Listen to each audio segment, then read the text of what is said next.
So I'm at the Lomond Sinkhole, and now I'm going to try and go down.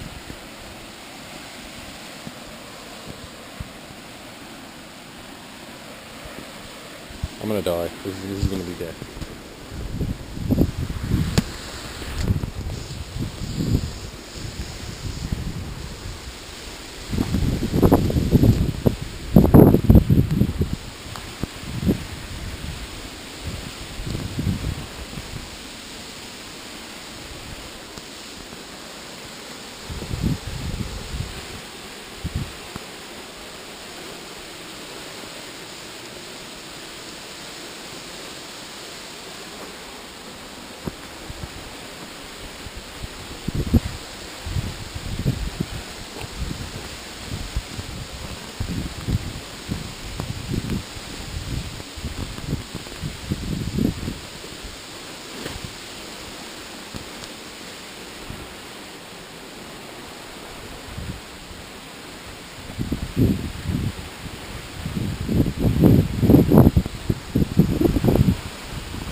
Kind of muddy down here a little ways.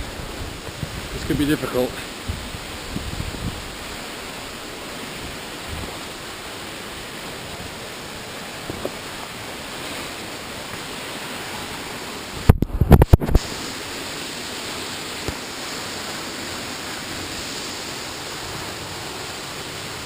A little bit muddy, but not too bad.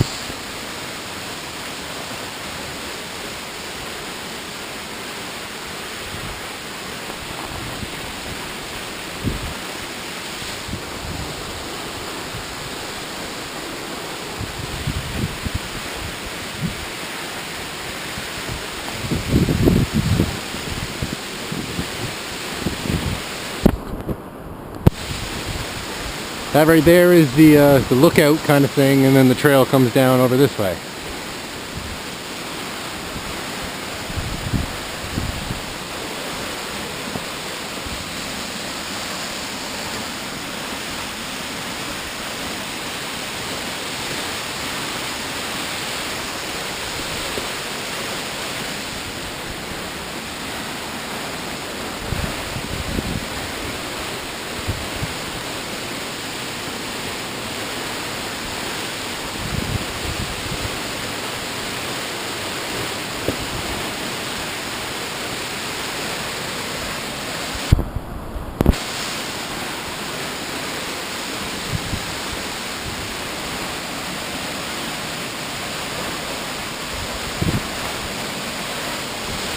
It's quite a lot darker down here than it is up top.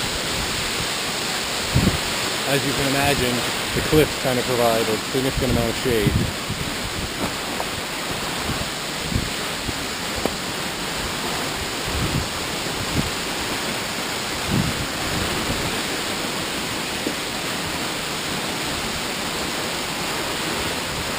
There's not as much snow down here this year as there was last year.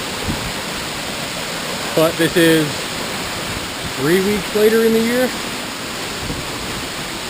It's still cold down here though.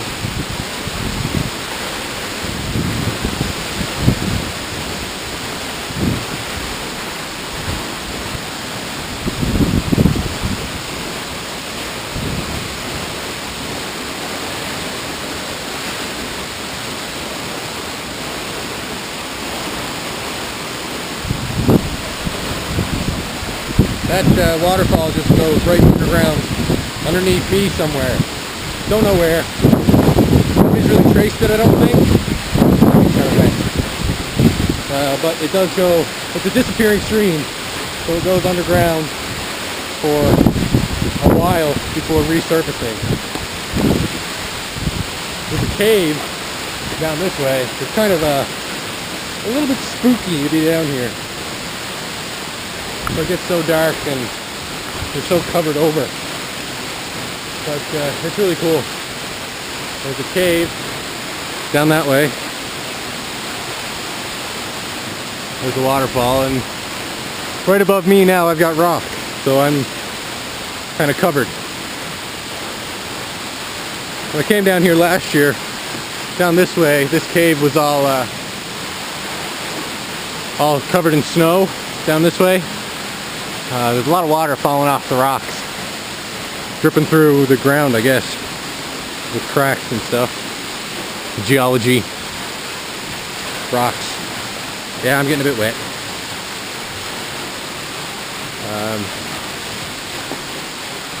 Yeah, so if you continue on down this way, it gets really cold.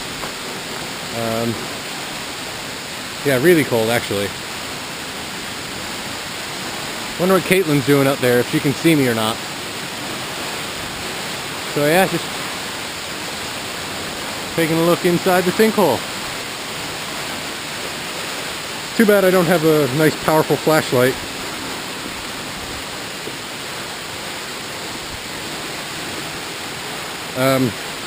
What happened here was back in the day, in the 1950s or 60s or something like that. There was logging here for Corner Brook Pulp and Paper, and or maybe it was a sawmill. I think it was a sawmill actually. And all the extra logs that he had, he just used to throw them down here, and they would get washed down. So like the whole bottom of this sinkhole, you can see over there, is just coated in pulp logs, and especially down in the cave itself, there's some pulp logs and stuff. Kind of jamming up an entrance to make it a deeper cave. It would be deeper if not for those pulp logs. I don't know if you can see, there's a little bit of light getting through, so you might be able to see it. I'll go over where the light goes in. See, all these are, well, not necessarily pulp logs, but logs that were intended to be used for lumber. And then in there you get the same sort of thing. It's all jam-packed with logs. Makes you wonder how much more of a cave there is down there. Because, of course, those logs are blocking what's there, and it would take a significant amount of hydraulic power, most likely, in order to get all those logs moved, and they're starting to rot. So they would mostly just be heavy lumps of rotten wood. So I don't know if it's possible for anybody to move those logs to the point where you could get a sort of a tunnel through to get down further into the cave. Where I was down there, I guess my body heat was significantly warmer than the surroundings, so there's actually a little bit of condensation where I just was. I can remember being down here last year, and it was a really hot day, and as soon as you broke down to, I guess, where the rocks start over there instead of the grass, my glasses just steamed right up because of the temperature difference and the humidity caused by the waterfall. And you can really feel it when you're coming back up, more so than when you're going down. The temperature gradient across the elevation, I can feel it now. It's significantly warmer.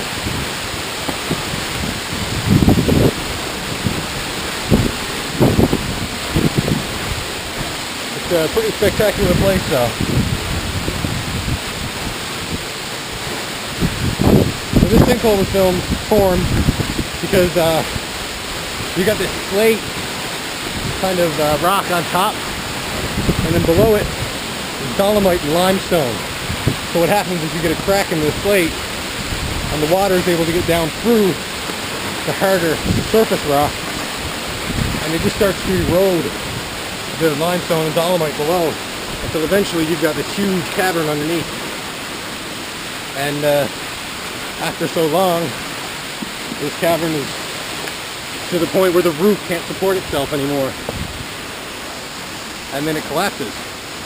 And this is obviously dozens of millions of years ago, I would assume. I'm not an expert, but it could have been quite a long time ago. And of course, the same thing is still happening right now. That you've still got limestone and dolomite and other soft rock underneath the bottom of this sinkhole. And that brook that the waterfall is making is still flowing down into the underbelly of the sinkhole. So eventually it's going to collapse again and you'll get an even deeper sinkhole. So it's a pretty cool geological process. Coming up is significantly easier than going down. So, swimming with one hand because of the camera makes it kind of difficult.